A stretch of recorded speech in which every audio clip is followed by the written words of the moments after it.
HIS, the Hospice Item Set forms are an important part of our hospice documentation. Completing and submitting HIS forms in a timely fashion is a regulatory issue that can impact payments to your hospice agency.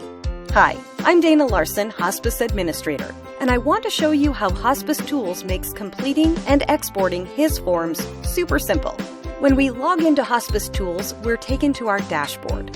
We'll click on Patients, and we'll select our patient Samantha, and we're taken directly into her intake page. We see this page is already completed. These three tabs, Intake, the Contact tab, and the Financial tab, make up the patient's face sheet. We'll click on Printable Face Sheet, and we see that when it's in a printable format, those three tabs all together make up this face sheet. On the Intake page, we'll click Edit. When we're in an editable view, whether it's an existing patient like Samantha and the information is already in there, or starting with a new patient, next to a number of fields is the letter H in a blue circle. And what that means is that these fields are all going to feed directly into your HIS forms. Let's click the Contact tab and we'll click Edit. This is where Samantha is living. And again, we have the H in a blue circle. We'll click on Financial and click Edit, and again, we see the fields that will automatically flow into the HIS form.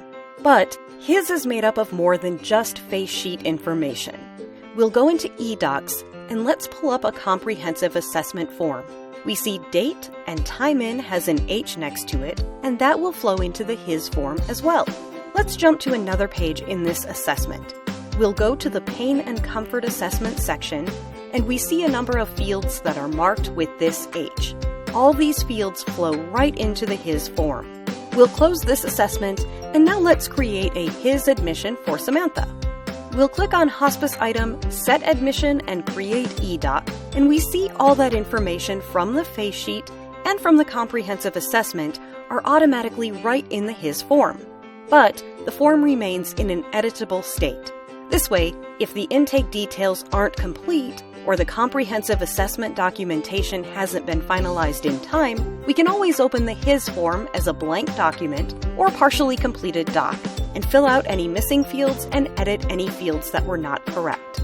Now we've already done one of these for Samantha, so let's pull up the Hospice Item Set Admission form that was already submitted. And here's what it looks like when it's in the completed state. If we want to export the HIS form, we have a few ways to do that. Hospice Tools is set up to recreate a binder with tabs.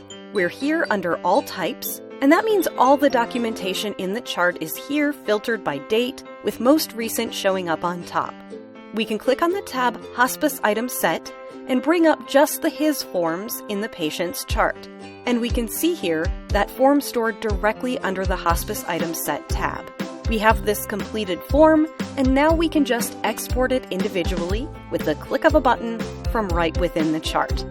Another way to export HIS forms, either individually or in a batch, is to go right to the top bar and click on the tab 360.